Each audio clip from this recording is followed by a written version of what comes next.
시청자 여러분 안녕하십니까? 대구 경북 소식 전해드립니다. 국민의힘 대구시당이 성희롱 발언으로 물의를 빚은 김인호 달서구 의원에 대해 탈당 권유 징계를 결정했는데요. 제명 바로 아래 중징계입니다. 김 의원은 윤리위의 결정이 예상 밖이라면서 추후 대응을 고려하고 있다고 밝혔습니다. 오늘 첫 소식은 손은민 기자가 전해드립니다. 국민의힘 대구시당은 윤리위원회를 열고 김인호 달서 구의원에게 탈당 권유 징계를 내렸습니다. 여기자와 동료 의원에게 성희롱 발언을 한 혐의로 피소된 것이 징계 사유입니다. 국민의힘은 부적절한 성적 발언으로 물의를 일으킨 의원에 대한 중징계 필요성에 공감했다며 앞으로 공직자 성폭력 문제에 대해 단호하게 조치하겠다고 밝혔습니다. 당규에 따라 김 의원이 10일 안에 탈당 신고서를 내지 않으면 자동 제명 처리됩니다. 김 의원은 예상 밖이라는 반응을 내놨습니다. 그 정도까지는 못 했는데 탈당 권유라. 아직까지는 구체적으로 말 못 하겠네요. 한편 오늘 오전 내내 진행된 달서 구의회 윤리특위는 김 의원에 대한 징계 수위를 결정하지 못하고 끝났습니다. 윤리위원들 사이에 의견이 분분하다는 게 이유인데 오는 금요일 3차 윤리특위를 열고 다시 논의한다는 계획입니다. 다만 김 의원의 성희롱 사건을 무마하려다 윤리위에 회부된 더불어민주당 소속 안대국 달서 구의원에 대해서는 경고 수준의 징계를 내리기로 했습니다. 민주당 대구시당도 윤리심판원을 열고 안 의원에 대한 징계안을 논의 중입니다. MBC 뉴스 손은민입니다. 영남대학교를 이끌 새 총장을 뽑는 선거전이 시작됐습니다. 8명의 후보가 나왔는데 비리 혐의로 검찰 수사를 받는 박근혜 전 대통령의 측근 인사가 후보에 포함돼 논란이 일고 있습니다. 더구나 총장 선출 방식 개선이 무산되면서 이번에도 법인 이사회의 입김이 반영될 것이라는 시각이 만만치 않습니다. 한태현 기자의 보도입니다. 영남대학교 차기 총장 선거에 8명이 출사표를 냈습니다. 강석복, 권진혁, 김병주, 백성옥, 서상곤, 윤대식, 이혜영, 최외출 등 교수 8명입니다. 후보들은 법인 이사회가 추천한 4명을 비롯해 교수회가 추천한 3명, 직원 노조와 총동창 회장이 추천한 1명씩 등 모두 9명으로 구성한 총장 후보 추천위원회의 심사를 거칩니다. 위원회는 후보를 3명에서 5명으로 추려냅니다. 능력이 기대되는 분을 다수로 추천하는 취지가 맞지 않겠나. 그럼 1명 하나 2명 이것보다는 3명에서 5명 정도 좀 복수로 추천하는 게 맞을 것 같아요. 아마 그런 쪽으로 아마 회의가 진행될 겁니다. 학내 구성원의 의견이 반영되도록 하는 총장 선출 개정안을 법인 이사회가 거부하면서 교수회는 이번 선거 역시 법인이 주도할 것으로 우려하고 있습니다. 실제로 연구를 하는 분들이 뭘 원하는지 이를 파악할 수 있는 능력이 있어야 되거든요. 그래서 이제 그런 분이 총장이 될 수 있도록 좀 공정하게 총추위가 운영이 되기를 아주 간절히 바라고 있습니다.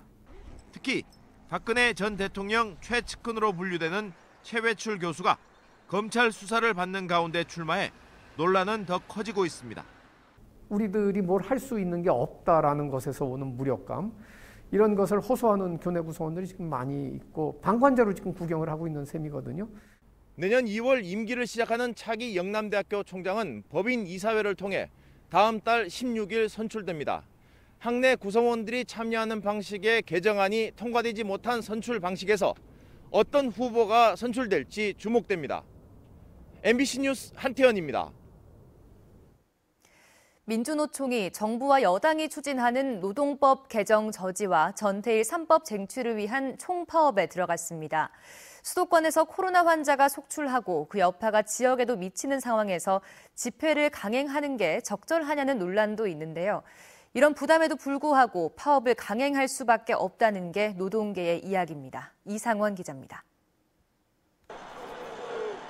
민주노총은 정부와 여당인 더불어민주당이 추진하는 노동법 개정이 역대급 개악이라고 주장합니다. 헌법에 보장된 노동기본권을 후퇴시키고 노동자의 권리와 노동자의 활동을 가로막는다는 겁니다.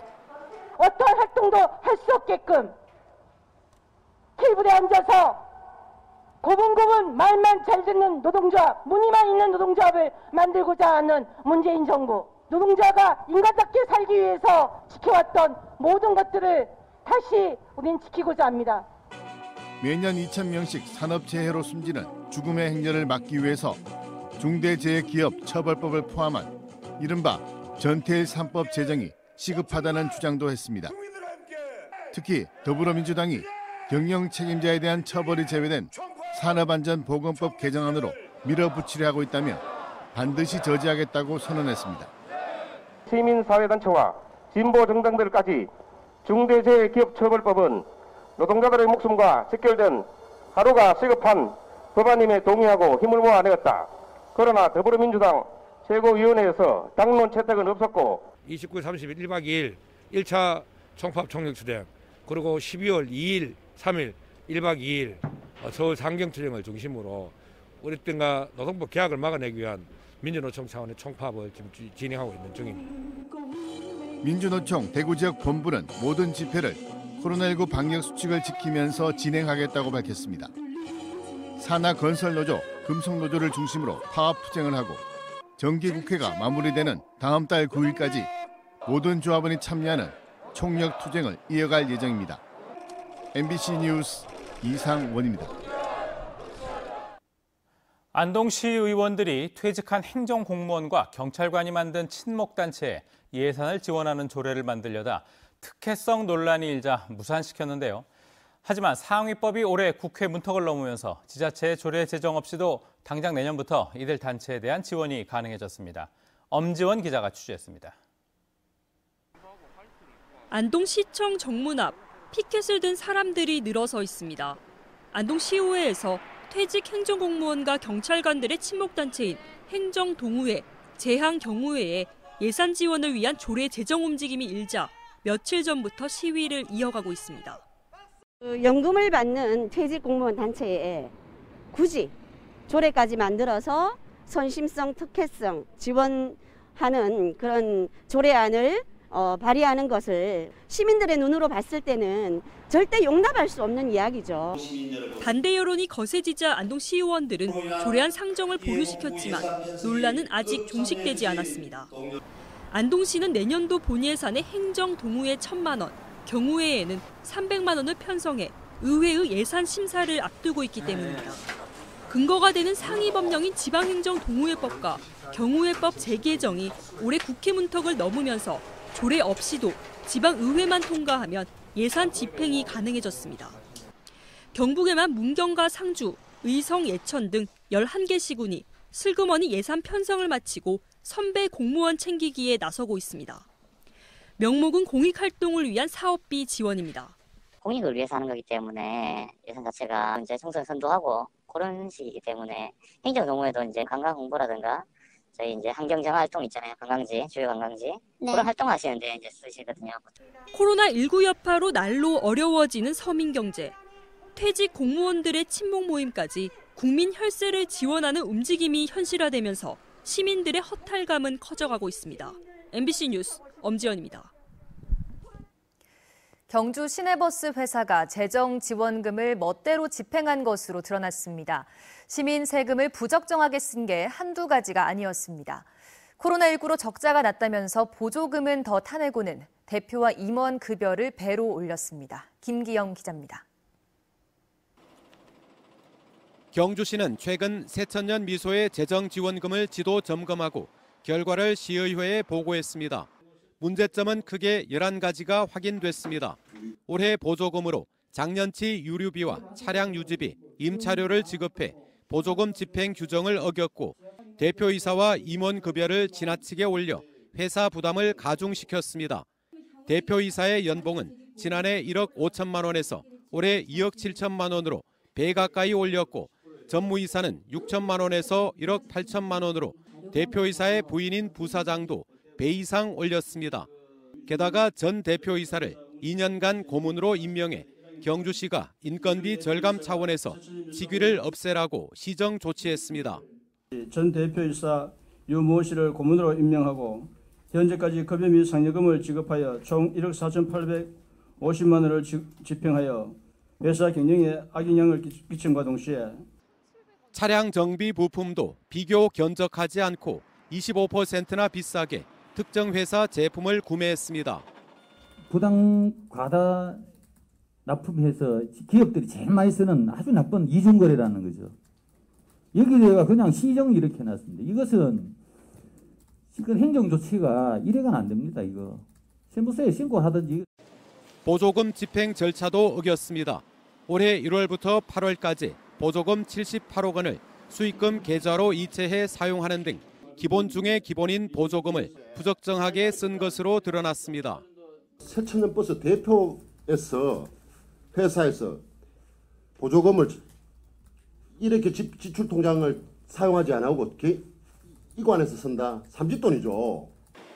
이 밖에도 충효동에 회사가 있는데도 동천동에 월 120만 원짜리 사무실을 임차했고 업무 관련자가 아닌 대표의 친분자에게 경조사비를 부적정하게 사용하는가 하면 근로계약서도 작성하지 않고 급여를 지급했습니다. 경주시는 올해 손실보조금 161억 원을 지급하고도 이번 지도 점검에서 나타난 문제점에 대해서는 모두 시정 권고에 그쳐 무기력하게 끌려다닌다는 지적을 받고 있습니다. MBC 뉴스 김기영입니다. 코로나19 확진 환자가 대구 5명, 경북은 3명 늘었습니다. 대구시에 따르면 오늘 0시 기준으로 남구에서 2명, 동구와 북구 각각 1명, 달서구 1명이 확진 판정을 받았습니다. 기존 확진 환자와 접촉한 사람이 2명, 지난 20일 울산에서 열린 장구대회 참석자 1명이며 2명은 감염 경로가 파악되지 않았습니다.